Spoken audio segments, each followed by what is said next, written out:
transition is just the fancy name that slides use to describe how one slide changes to the other. So you notice, again, I've got slide 1 selected at the moment, so it's highlighted in yellow. If I click on slide 2, that becomes highlighted in yellow.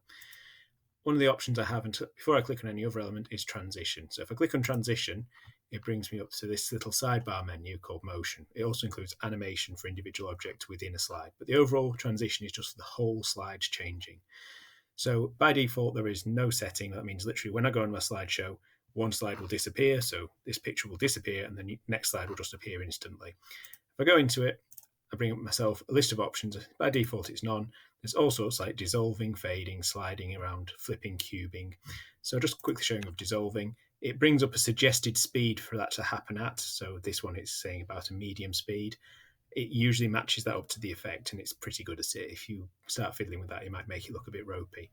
The option down here is to play, which means I get to have a little preview of what it looks like without going into full presenter mode, so I can see what's going on in the little screen. So if I hit that, I'll see that dissolving means that when I click, this slide appears fading in from black.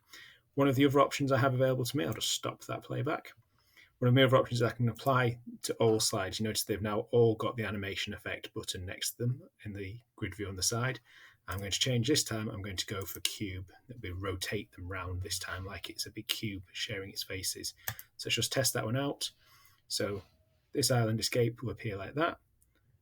And then my next one will appear. Yeah, that looks quite good. So I'll keep with that one.